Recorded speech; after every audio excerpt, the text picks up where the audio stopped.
बारिश हो रही थी। धीमे धीमे रात और भी गहरी होते जा रही थी। कदमों की हल्की सी आहट आई। वो चार लोग थे, जैसे किसी का पीछा कर रहे हो। डार्विन ने यह नोटिस किया, लेकिन वो रुका नहीं, बल्कि धीरे धीरे आगे बढ़ता रहा, मानो सब नॉर्मल ही था। तभी एक साया उस पर झपटा। डीमन, वो डीमन था। डार्विन की तलवार चमकी, दो डीमन सीधे गिर गए। तीसरा डीमन नीचे से आया, ने सीधे डार्विन के पैर पे काटा।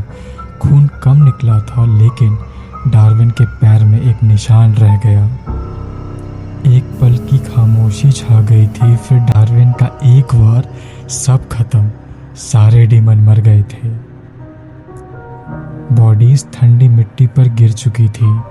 डार्विन कुछ कहा नहीं, बस लौट गया। डार्विन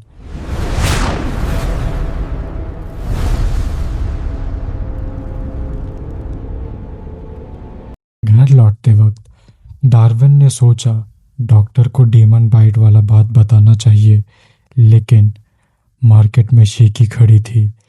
शीकी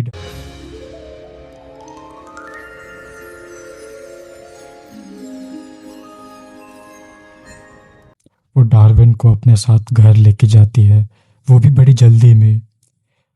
जब दोनों घर पहुंचते हैं तो डार्विन देखा वहां पर पहले से कोई था। फिर शीकी डार्विन को बोलती है, शादी का रिश्ता आया है। डार्विन चुप था। दो पल की खामोशी छा गई थी, फिर डार्विन ने सीधा मना कर दिया। डार्विन ने देखा तक नहीं कि लड़की कौन थी। घर में सन्नाटा और शीकी के आंखों में आंसू आ गए थे। डार्विन ने नजर हटा ली। डार्विन ने ऐसे तैसे करके बात टाल ही दी थी। रात अभी भी गहरी थी। डार्विन सोने चला जाता है। जब उठा तो डार्विन वो डीमन बाइट वाला बात पूरा भूल चुका था। फिर 5 दिन ऐसे ही निकल गए। अब एल्डोरिया में एक बड़ा इवेंट था। डार्विन इवेंट के दिन एज अ हेड गार्ड काम पे था। शाम तक तो सब सही चल रहा था, लेकिन रात गिरने से पहले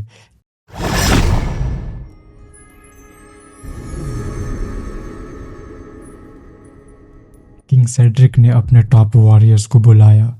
किंग के चेहरे पर डर साफ था। उन्होंने बताया, रानी, रानी नायारा। फिर वो अचानक चुप हो गए। सब शांत रह गए। किसी को कुछ समझ नहीं आ रहा था। फिर केरीन, जो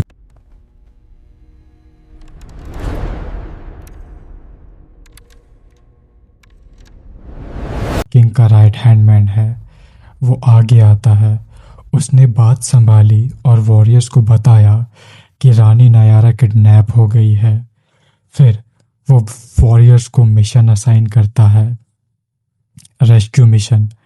रानी नायारा का वो चार वॉरियर्स थे, डार्विन, एजर, ओगाडा और एड्रियन। जाते जाते किरीन सबको एक बात बताता है, गोल्ड रिंग दिखे जिस पे एल्डोरिया का निशान बना हो तो उसे छूना मत।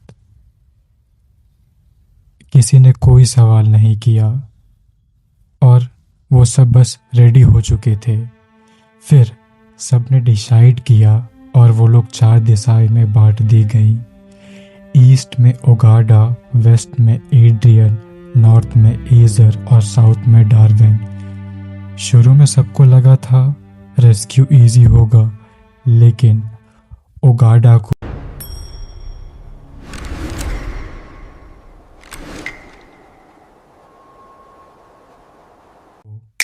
ईस्ट में सिर्फ लाशें मिली, जमीन खून से भरी और कुछ अजीब क्रिएचर्स जो बस टीम को देखे जा रहे थे बिना उन्हें कुछ किए। नॉर्थ में भी सेम वैसा ही था। एसर को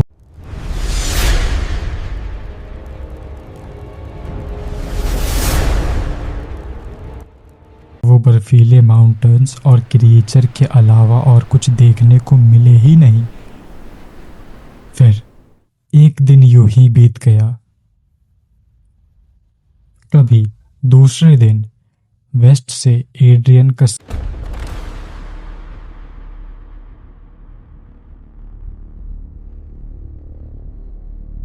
सिग्नल आता है।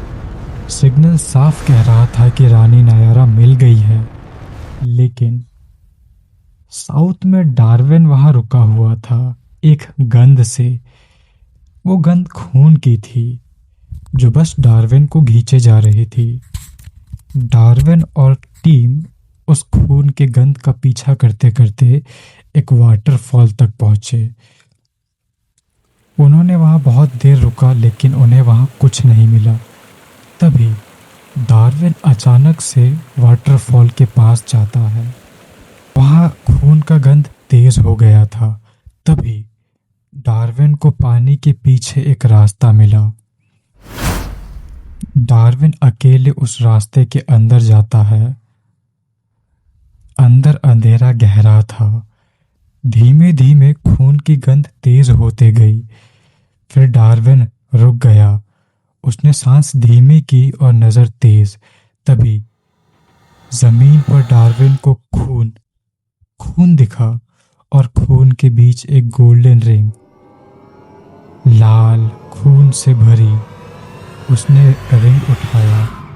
एक पल के लिए गंध बदल गई थी, जैसे एक नहीं दो कहानियां घुली हुई हो उनमें। उसे कुछ अजीब अजीब सा लग रहा था। फिर डार्विन ने रिंग जेब में डाली और आगे बढ़ता रहा, लेकिन आगे सिर्फ अंधेरा था और कुछ नहीं। वो वापस मुड़ गया, बाहर आया और टीम के साथ लौटने लगा। रात जंगल में ही गुजारनी थी। सब आराम करने चले जाते हैं। डार्विन भी आराम ही कर रहा था। तभी डार्विन के दिमाग में एक आवाज घूमी। केरीन, वो केरीन की आवाज थी। बोला, रिंग को छूना मत। डार्विन ने अचानक से आंखें खोली और वापस मुड़ गया, अकेले उस वाटरफॉल की तरफ। डार्विन को कुछ अजीब महसूस हो रहा था, जैसे कोई उसे देख रहा हो। वो धीरे धीरे आगे जाता रहा। जब डार्विन वाटरफॉल के पास पहुंचा तो उसे सब अजीब लग रहा था। वो जैसे ही अंदर जाता है, सब बदला बदला सा था। मिट्टी गीली थी, ठंडी और चिपचिपी। गुफा में सन्नाटा छा गया था, इतना गहरा कि सांस भी सुनाई दे। फिर एक हल्की सी रोशनी झिलमिलाई। डार्विन रुक गया।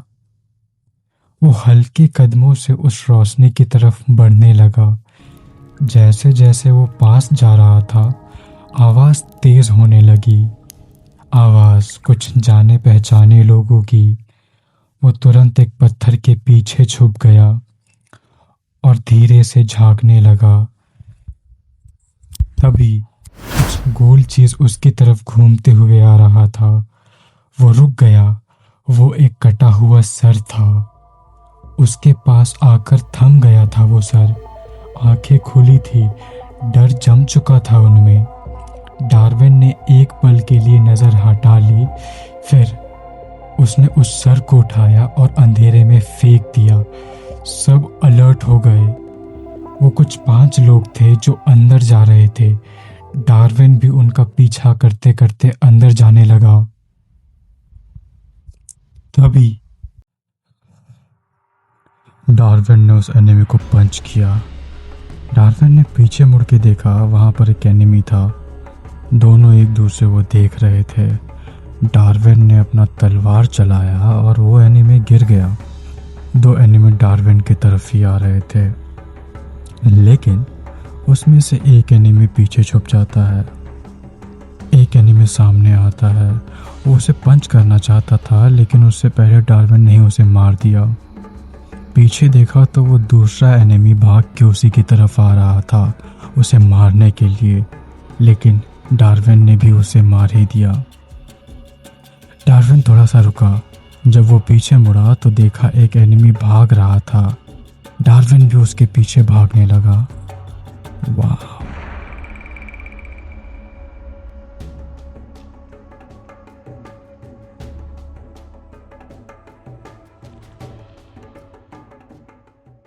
तभी बचाओ!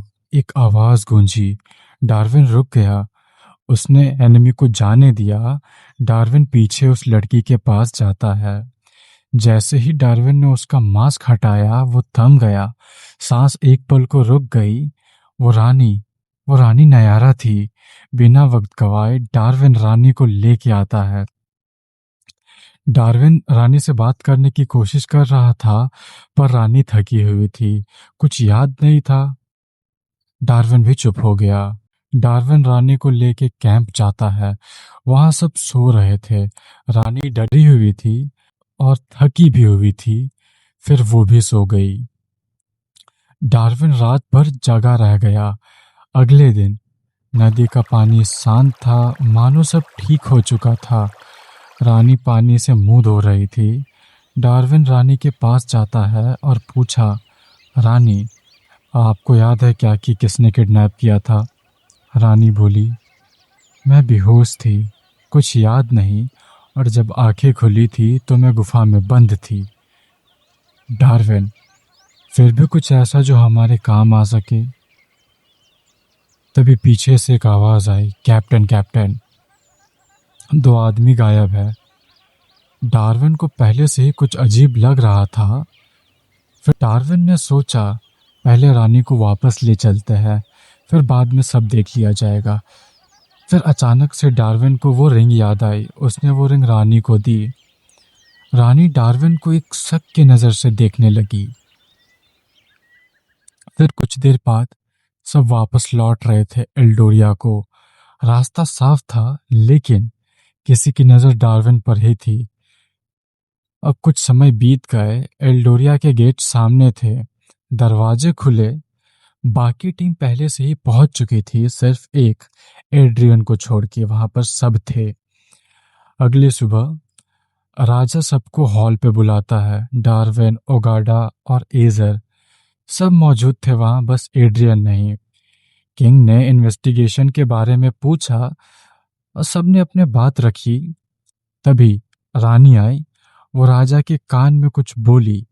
राजा का चेहरा पूरा सफेद पड़ गया, मानो जैसे आग बरसने वाला हो। रानी ने बताया, डार्विन डार्विन ने वो रिंग छुई थी। सब शांत। राजा की आवाज भारी हो गई। ओगाडा और एसर ने तुरंत डार्विन को पकड़ लिया। डार्विन जूझ रहा था, सब चुप थे। रानी की आवाज कांप रही थी। रानी ने बोला, किडनैपर्स किडनैपर्स कह रहे थे कि डार्विन के पास रिंग है। तभी केरिन आगे बढ़ा। उसकी नजर सीधे डार्विन के पैरों में गए। उसने वो निशान देखा, डीमन बाइट का।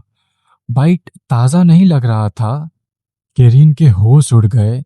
केरिन ने ये बात राजा को बताई। राजा ने धीरे से पूछा, डार्विन, तुम कौन हो? डार्विन चुप था। वो कुछ समझ नहीं पा रहा था। फिर डार्विन ने बोला, ये कैसा सवाल है?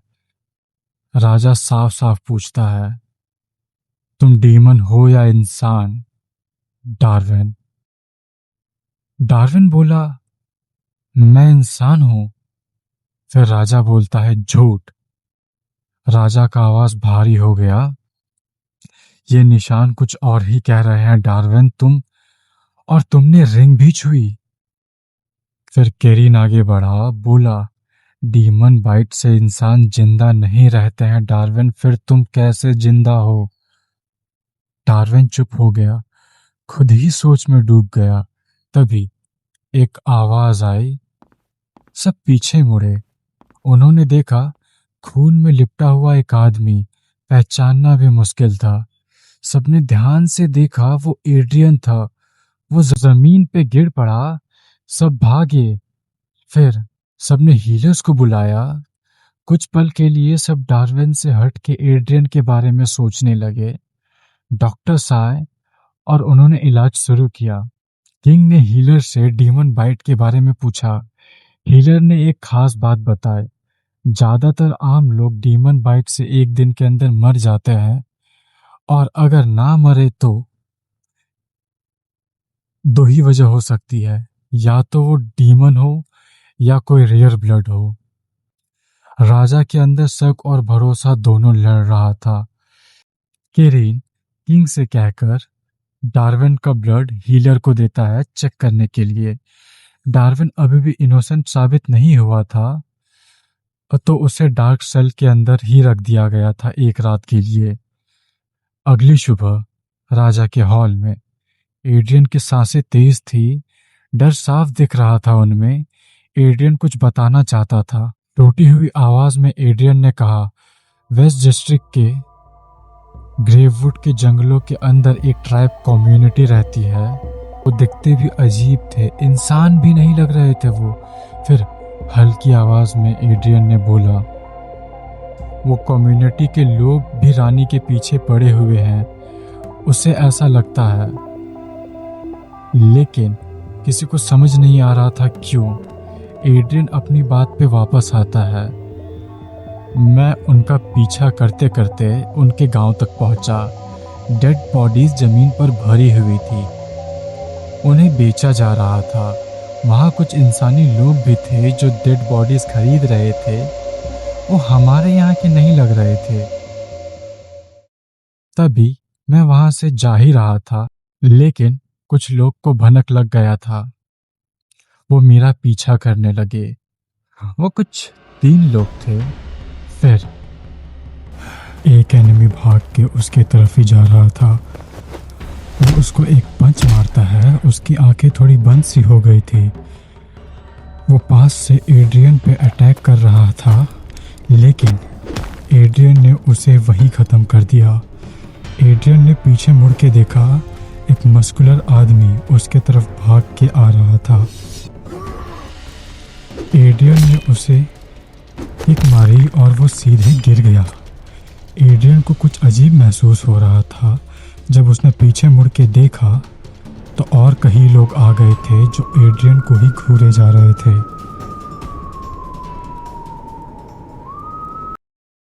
सन्नाटा, डर, सबके चेहरे पर डर साफ दिख रहा था। तभी अचानक से हीलर आता है और डार्विन के खून के बारे में बताता है। हीलर बोला, ये खून बहुत ही रेयर है, ना इंसानी ना डेमोनिक। डार्विन, तुम कौन हो? वो चुप रहा। ये सबसे डार्विन बड़ा कंफ्यूज था। वो शांत रहा। तभी हल्की आवाज, मुझे कुछ याद नहीं। फिर दरवाजे खुलने की आवाज आती है। सबने मुड़कर देखा। शीकी, वो शीकी थी। उसकी आंखें डार्विन पर टिकी हुई थी। डर और सच दोनों साफ दिख रहा था आंखों में। राजा की आवाज ठंडी हुई, सच बताओ सीकी, डार्विन कौन है? सीकी कुछ समझ नहीं पाई। सीकी भी वही पूछती है, ये कैसा सवाल है? किंग शांत था, फिर बोला, सीकी छुपाओ मत, साफ साफ बताओ, डार्विन कौन है? इंसान या डीमन या कुछ और? केरीन हंसा। जिसका बाप कौन है किसी को नहीं पता। जिस औरत का शादी ही नहीं हुआ है उसका बेटा कैसे हो सकता है? सन्नाटा। शीकी का चेहरा टूट गया था। फिर उसने आंखें बंद की। शीकी को उसका चेहरा याद आया, उस लड़की का। शीकी सच बोलती है, डार्विन मेरा खून नहीं है। सब शांत। मैंने पैदा नहीं किया उसे, लेकिन बचपन से मैंने ही उसको पाला है। डार्विन जम गया। उसकी दुनिया हिल चुकी थी। तभी डार्विन जमीन पे गिरा। उसके सर में कुछ हो रहा था। उसकी आंखों के सामने एक तस्वीर झिलमिलाई। जंगल, बीच में एक ब्रिज, दूर एक लड़की, उसके पार घोड़े पे बैठा एक परछाई।